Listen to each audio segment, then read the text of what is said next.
Well, now back to Westminster, where MPs are still voting on the European withdrawal bill. Joining us are the pro-Brexit Conservative MP for North East Somerset, Jacob Rees-Mogg, and the Labour MP for Streatham, Chuka, Umunna, who is a member of the campaign group Open Britain, which describes itself as anti-hard Brexit. Welcome to you both.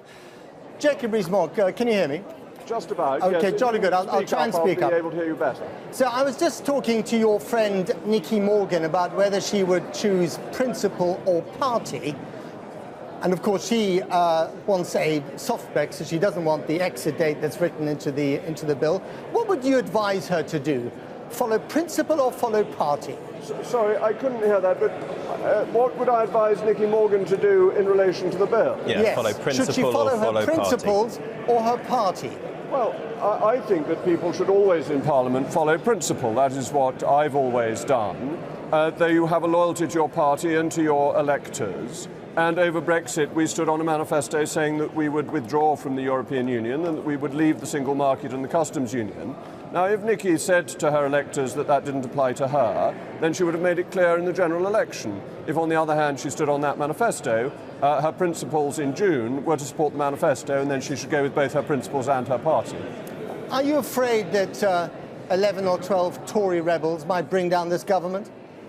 No, I don't think Tory rebels want to bring down the government. I think they have some reservations about the process of Brexit, which they're absolutely entitled to have, that Parliament is a representative body, not a body of delegates, and that people have right to debate the issues that they are concerned about. There is nonetheless a majority, a mandate for Brexit in the country at large from the referendum. But I would never dispute the right of MPs to stand up for their principles. Let me ask you something else. You're a money man, you understand finance. Now, in the now infamous 10-point memo written by Messrs. Gove and Johnson to the Prime Minister... Sorry, I can't hear you. Can you? OK, I'll go to Chuka Umunna first. Okay. I'll try you again in a second. Chuka Umunna, your party is also pretty divided on this, isn't it? Although perhaps doesn't have the same scrutiny as the Tories because you're not in power. But you are divided between your electors in Mansfield and your electors in Islington. Well, the Labour Party definitely has a complex situation to deal with. 2/3 of Labour constituencies voted to leave. It's actually less than that now.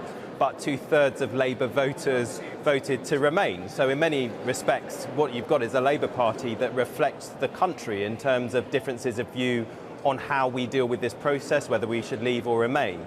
But I think what is clear, whether your viewers voted to leave or to remain in the European Union, they didn't vote to become poorer. And what we know from the referendum is, OK, a majority of people who participated in it wanted to leave, but how they wanted to do that, we're not very clear on. And to the extent that some have said we should have this clean break, an extreme, perhaps job-destroying Brexit, cutting as many ties as possible. Well, that was frankly what the Prime Minister and the Conservatives put forward at the general election in June this year, and they lost their majority. So what you're seeing here, the big debates that we're having at the moment, is how do you leave the European Union? Do we do it in a job-destroying way?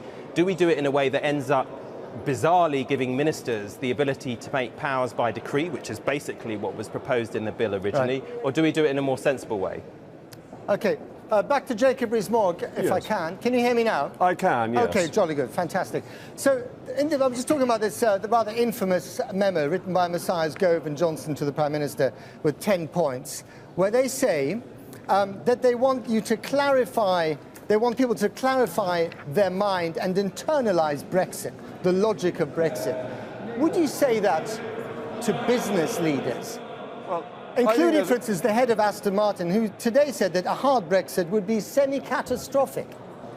A clean Brexit, getting out of the customs union, getting out of the single market, was pretty much what the Labour manifesto said as much as the Conservative manifesto in the last election. No, it wasn't. And that a clean Brexit gives us the opportunity to cut tariffs on trade coming into this country, gives us our money back sooner, and that, under the figures produced by Patrick Minford and his team at Cardiff University, provides a £135 billion boon to the Exchequer in the years 2020 to 2025, and £40 billion a year after that. Clean exit from the European Union is hugely economically advantageous, and cutting tariffs will benefit the poor in society most, because the highest tariffs fall on food, clothing and footwear, which make up a disproportionate amount of the budgets of the poorest in society. So there are real opportunities. It's exciting to get Brexit. And the idea that this is going to be done, as Mr. Umunna was saying, on edicts from the government is wrong. All forms of secondary legislation are subject to approval in Parliament, and it's very important to remember that. Yeah, but Can I just ask you one on the alternative budget that you've drawn up? In this statute, Matt.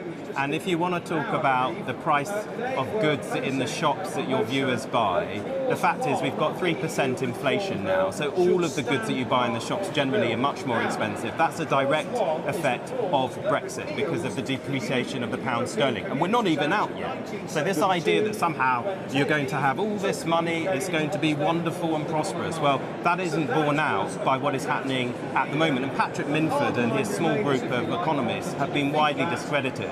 If you look at the mainstream consensus, it is that this is going to be a very difficult time, choppy waters for our economy going forward as a result of Brexit. Patrick Minford was absolutely right about the exchange rate mechanism and the euro against the consensus. And the Treasury last year forecast over 500,000 jobs going purely on the vote to leave.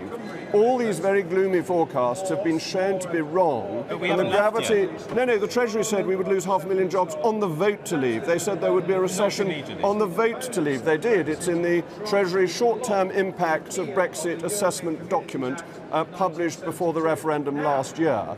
This was wrong. It was a failure of forecasting, and these are the same people who are continuing to forecast doom and gloom. They are wrong. Okay, Jacob Rees-Mogg, Chuka Umunna, thank you very much indeed. John.